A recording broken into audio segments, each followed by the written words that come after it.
बच्चों आज हम पढ़ेंगे रेस्पिरेशन के बारे में। कितने टाइप के सेलुलर रेस्पिरेशन होते हैं और रेस्पिरेटरी सिस्टम ह्यूमन बीइंग में कैसा है। ठीक है, अभी तक आप रेस्पिरेशन का मतलब सिंपली यही समझते होंगे कि जैसे ह्यूमन बॉडी की अगर मैं बात करूँ तो हम नॉर्मली जो सांस लेते हैं कि हम सबको अभी तक पता है कि हम ऑक्सीजन को इनहेल करते हैं और कार्बन डाइऑक्साइड को अपनी बॉडी से बाहर निकाल देते हैं।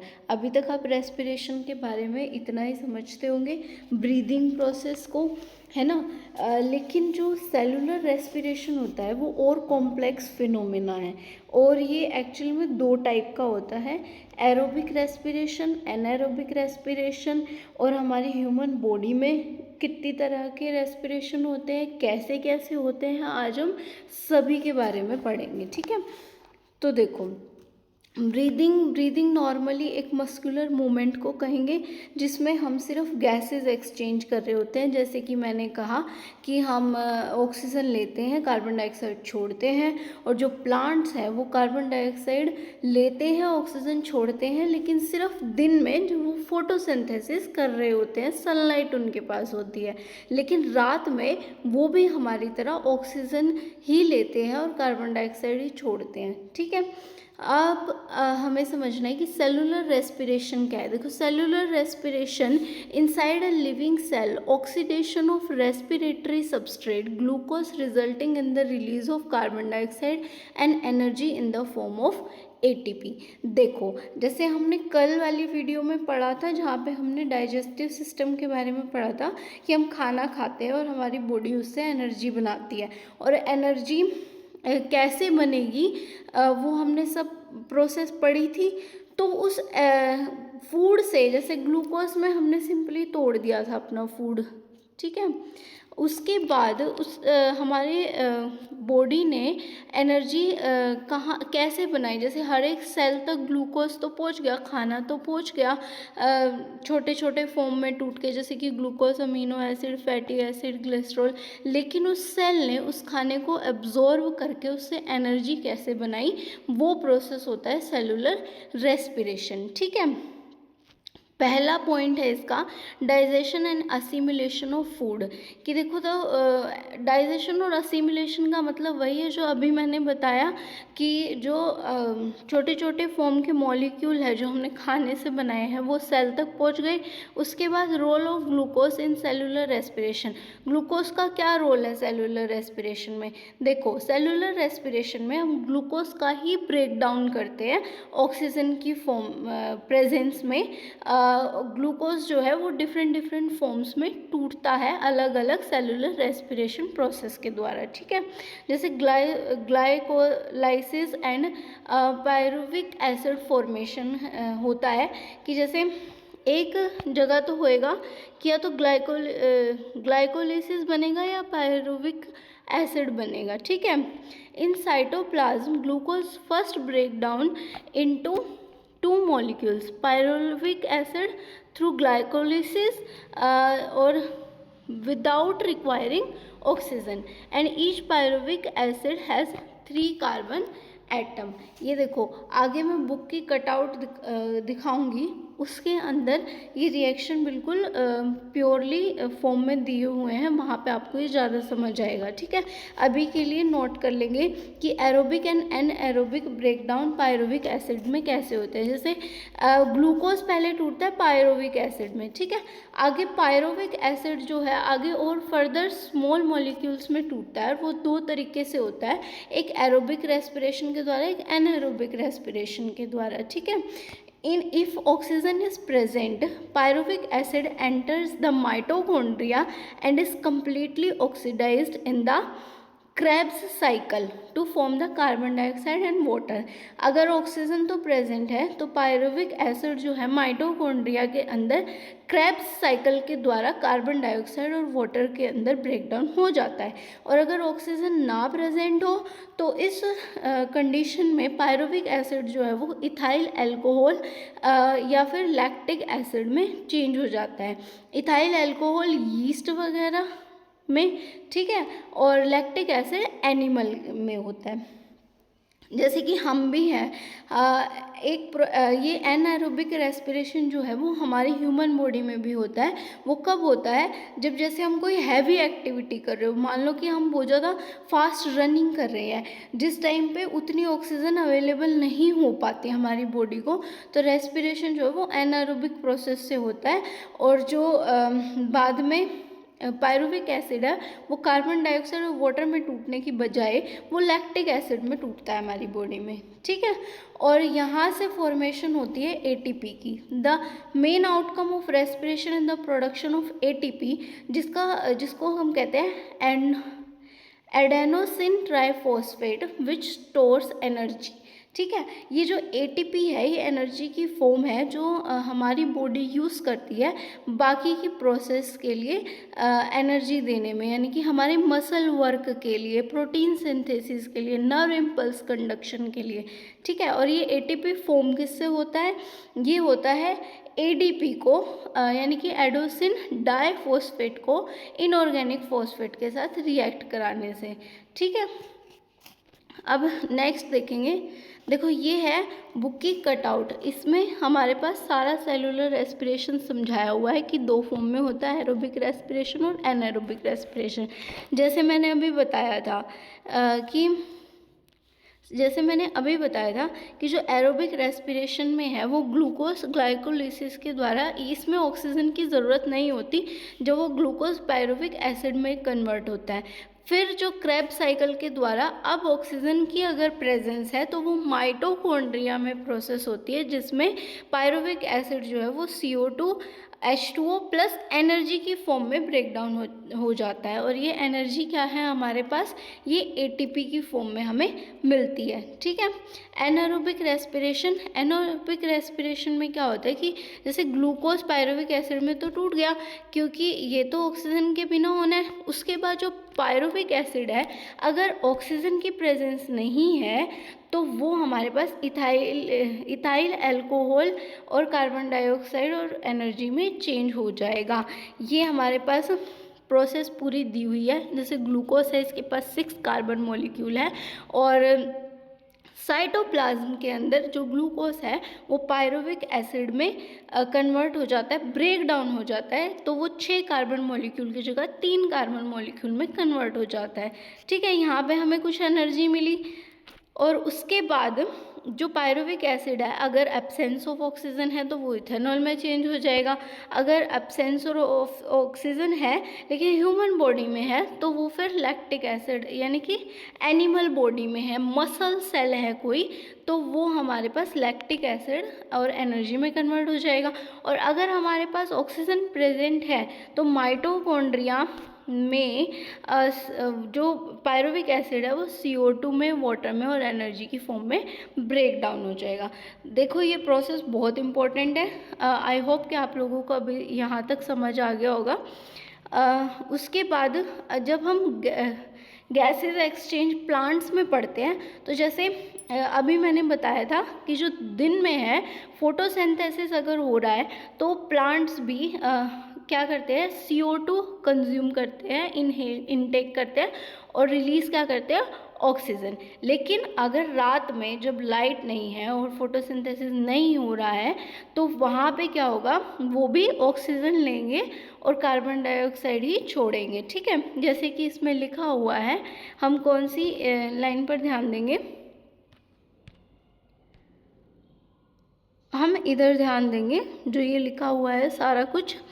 The exchange of gases occur through stomata, ठीक है। स्टोमेटा में से एक्सचेंज होता है गैसेस का फोटोसिंथेसिस के दौरान, और ये सारी प्रोसेस होती है जो अभी मैंने बताई है, ठीक है। और हमें पता है कि जो गैसेस का एक्सचेंज होता है वो प्लांट में वो प्योरली डिफ्यूजन के द्वारा होता है, और इसीलिए जो प्रोसेस है प्लांट्स के अंदर वो बहुत ही ज़्यादा स्लो होती है, ठीक है। अब हमने पढ़ना है कि exchange of gases aquatic and terrestrial organism में किस तरह हो रहा है। देखो जो एक्वेटिक एनिमल्स है, ऑर्गेनिजम्स है, वो है हमारे जो पानी के अंदर रहते हैं, ठीक है। वो भी ऑक्सीजन उनको चाहिए, ऑक्सीजन कैसे लेंगे वो सांस लेने के लिए, कि वो अपने मुंह में पानी भरेंगे और उस पानी से उनके पास गिल्स होते हैं, उस गिल्स के द्वारा वो उस पानी में से ऑक्सीजन को अपनी बॉडी में पहुंचाते हैं। ठीक है, तो उनका अलग प्रोसेस है। और जैसे जो अर्थ पे ज़मीन पे रहने वाले ऑर्गेनिज्म हैं, जैसे कि बाकी के एनिमल और ह्यूमंस हो गए, वो नाक से सांस लेते हैं। ठीक है, तो ये इतना समझ आया। और क्या होता है कि जो गिल्स के द्वारा है, फिर गिल्स में जो है उनके ब्लड कैपिलरीज कनेक्टेड होती है, जो डायरेक्ट जो है ऑक्सीजन की सप्लाई उनकी ब्लड में डाल देते हैं। ठीक है, और CO2 को रिलीज़ कर देते हैं बाहर के पानी में। और ऐसा करने के लिए उन्हें बहुत टाइम लगता है, इसीलिए उनको तेज़ तेज़ सांस लेनी होती है, ताकि वो क्या करे, अपनी ऑक्सीजन की रिक्वायरमेंट को पूरा कर सके। समझ गए? अब हमें पढ़ना है respiratory system in human beings. अब अपने बारे में पढ़ना है हमें। तो ह्यूमन बींग्स में क्या होता है, हम जानते हैं कि हम नाक से सांस लेते हैं और हम ऑक्सीजन लेते हैं अपनी बॉडी में और कार्बन डाइऑक्साइड बाहर फेंकते हैं। ठीक है, तो वो प्रोसेस जो है वो किस तरीके से होती है। जैसे respiratory system in human being consist of passage way for the flow of air from outside to the lungs and from lungs to the exterior. यहाँ तक समझ में आया? जो उसमें पार्ट्स इन्वॉल्व है इस प्रोसेस में, वो कौन कौन से हैं? वो है external nostrils, nasal cavity, internal nostrils, pharynx, larynx and trachea and bronchi and lungs. समझ गए? ये पार्ट्स हैं और इन पार्ट्स का इंडिविजुअली हम फंक्शन पढ़ेंगे कि कैसे काम में आते हैं। जैसे सबसे पहले ब्रीदिंग प्रोसेस जो है वो शुरू होती है हमारे नाक से। नाक से हम सांस लेते हैं। अब ऑक्सीजन अंदर गई है तो हमारे जो नेज़ल कैविटी है, यानी कि जो हमारी नाक का जो रास्ता है, वहाँ पे बाल होते हैं और उन बालों के ज़रिए क्या होता है, जो रेत मिट्टी के कण हवा से हमारे शरीर में गए हैं वो वहीं छन जाते हैं और साफ़ हवा जो है वो हमारी बॉडी के अंदर नाक के ज़रिए एंटर करती है। यहाँ तक समझ आया सबको? फिर नोस्ट्रल एंड नेज़ल कैविटी के बारे में हम यही पढ़ेंगे। Air enters the respiratory system through the external nostrils which opens into nasal cavities. These two nasal cavities are separated by a bony palate। ये देखो, जो ये नेज़ल कैविटीज़ है वो बोनी पैलेट्स के द्वारा सेपरेटेड होती है, यानी कि जो हमारी नाक की बीच वाली हड्डी होती है। ठीक है, तो these two nasal cavities are separated by bony palate. उसके बाद जो लाइनिंग है नेज़ल कैविटी की, वो किससे सिलिएटेड होती है? सूडोस्ट्रेटिफाइड एपिथेलियम के द्वारा एंड म्यूकस के द्वारा, जो क्या करता है, डस्ट पार्टिकल और माइक्रोब्स को वहीं ट्रैप कर लेता है, जैसे कि मैंने अभी बोला था। और फिर छनी हुई साफ हवा हमारे शरीर के अंदर जाती है नेज़ल कैविटी से होके। ठीक है, nasal cavity is also lined with the olfactory epithelium responsible for the sense of smell.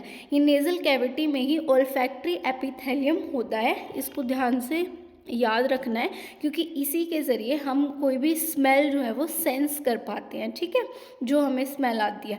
The filtered air then passes into pharynx through the internal nares. अब जो है यहाँ पे हमारी सांस हवा जो है वो फिल्टर होके यहाँ तक आ चुकी है। ठीक है, और इस एरिया में क्या होता है, ये शॉर्ट ट्यूब है जो कनेक्ट करती है नेज़ल को ओरल कैविटीज़ से। ठीक है, और आगे का जो पार्ट है लैरिंग्स, उससे, और उससे आगे हमारा होता है ट्रेकिया। और ये पढ़ेंगे हम अभी कि क्या क्या होते हैं ये।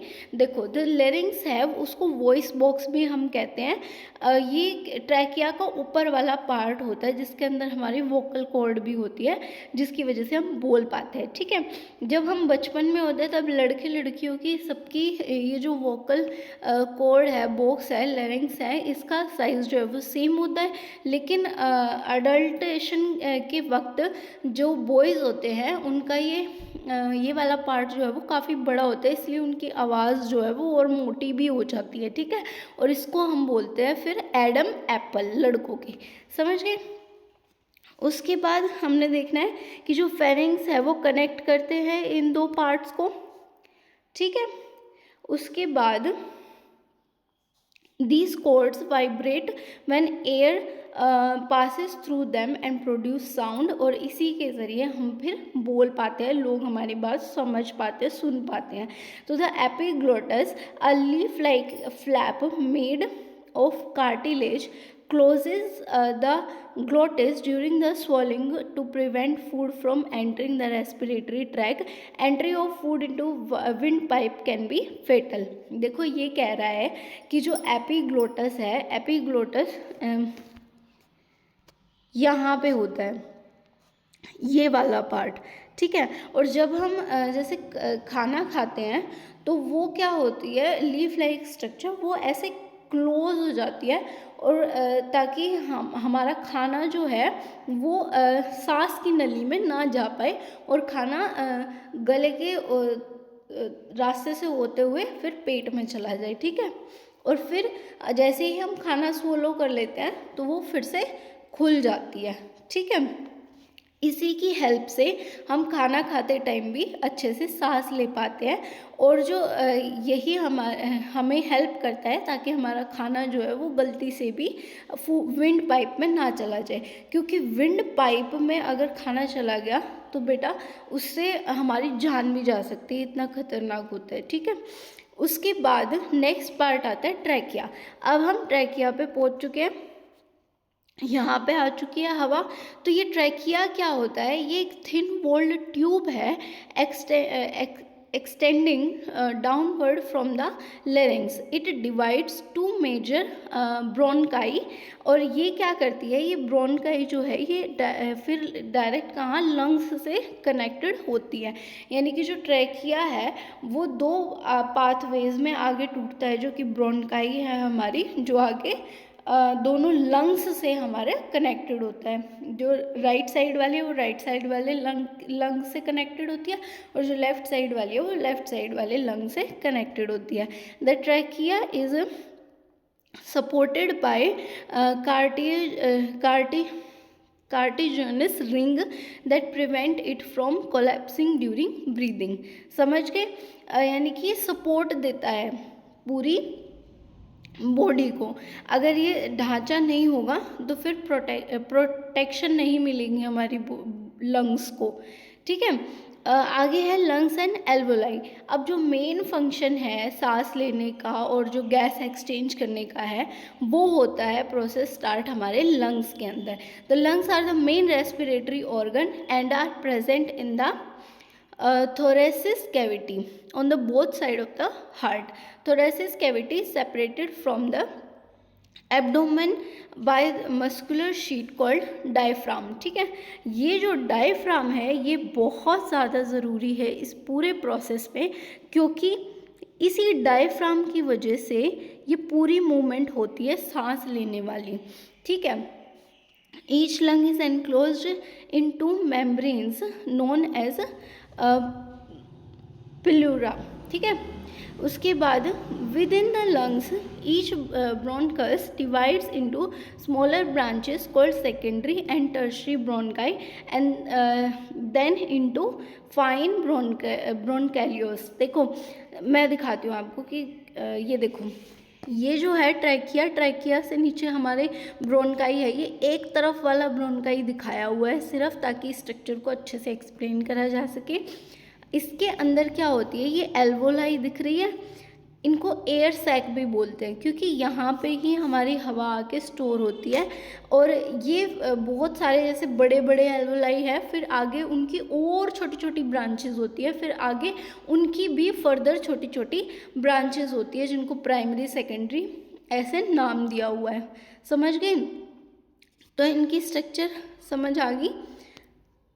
अभी देखो इस डायफ्राम का क्या चक्कर है, ठीक है। जब हम जैसे सांस लेते हैं तो हमारे शरीर में हवा भरी है, तो वो हवा जाके जैसे ये एल्वोलाई तक पहुंची है, तो ये जो डायफ्राम है ये नीचे की तरफ चला जाता है और हमारे लंग्स जो है, क्योंकि उसमें हवा भर गई है एल्वोलाइज में, तो वो फूल जाते हैं, क्योंकि एल्वोलाइज क्या है, एयर सैक्स या सैक यानी कि थैली हवा की, ठीक है। तो वो भर गई है तो वो फूल जाता है और डायफ्राम जो है वो नीचे की तरफ आ जाता है। ऐसे ही जब हम सांस छोड़ते हैं तो डायफ्राम ऊपर की तरफ आ जाता है और जो हमारे लंग्स हैं वो हवा निकल गई है उसमें से, तो वो नीचे तरफ पड़ जाते हैं, ठीक है। तो ये प्रोसेस होता है।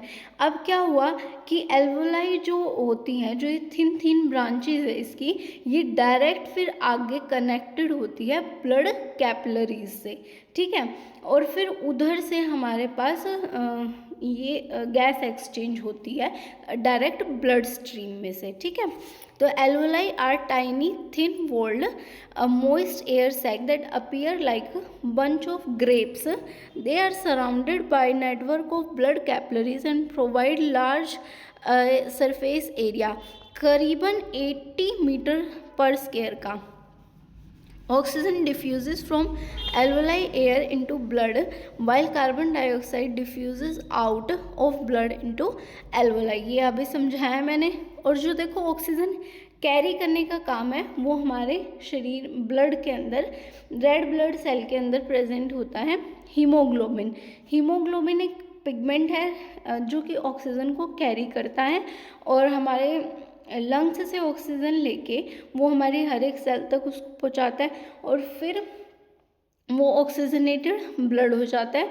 और फिर बाद में क्या होता है कि जो डीऑक्सीजनेटेड ब्लड है, यानी कि जो उसमें कार्बन डाइऑक्साइड मिल गया सेल में से, फिर वो दोबारा उसको लाके लंग्स के पास लाता है और फिर कार्बन डाइऑक्साइड को छोड़ देता है और जो कार्बन डाइऑक्साइड फिर लंग्स के द्वारा हमारी बॉडी से बाहर फेंक दी जाती है, ठीक है।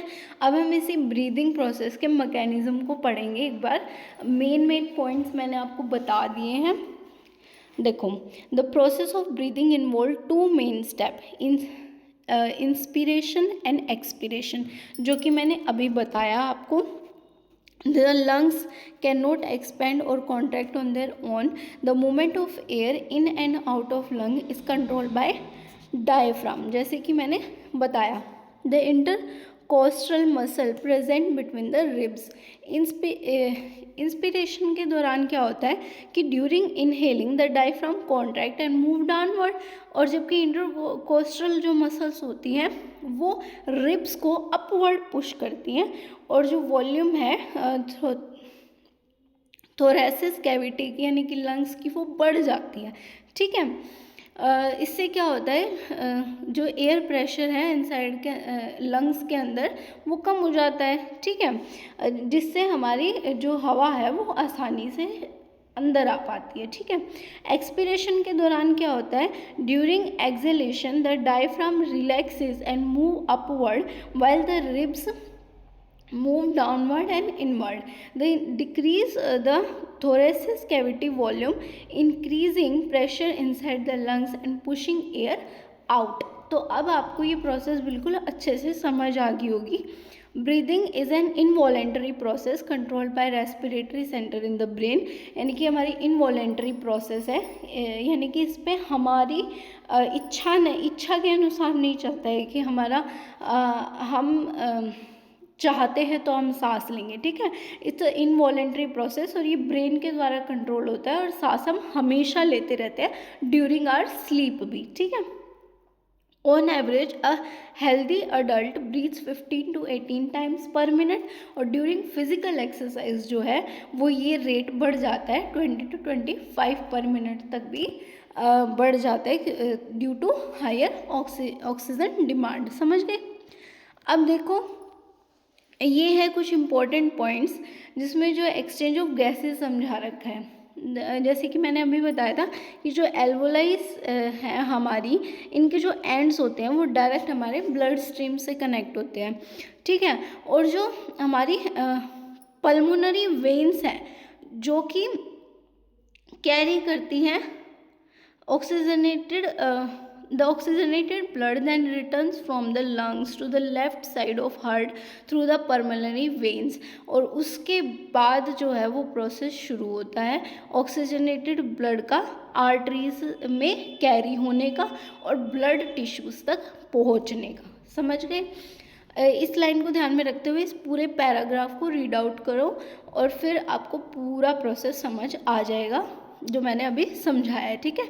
The exchange of gases in tissue, external respiration, the exchange of gases between alveolar air and the blood in the capillaries is called external respiration. ठीक है? ऑक्सीजन डिफ्यूजेस फ्रॉम एल्वोली, जहाँ पे कंसनट्रेशन जो वो हायर रहेगी। देखो यही होता है डिफ्यूजन का कि जहाँ कंसनट्रेशन जिस गैस की ज़्यादा रहेगी वो अपने कम कंसनट्रेटेड वाले एरिया में डिफ्यूज़ कर जाएगी, यानी कि बह जाएगी। ठीक है? तो ऑक्सीजन जो है वो उस टाइम पे कहाँ पे सेल्स में कम है, यानी कि अभी हम जो है तो वो सेल के अंदर चली जाएगी, और अगर बाहर ब्लड में ज़्यादा है तो वो सेल के अंदर चली जाएगी, और सेल के अंदर ज़्यादा है तो वो ब्लड में आ जाएगी। ये प्रोसेस होता है। ठीक है? हमेशा जो है diffusion higher concentration to lower concentration travel करता है।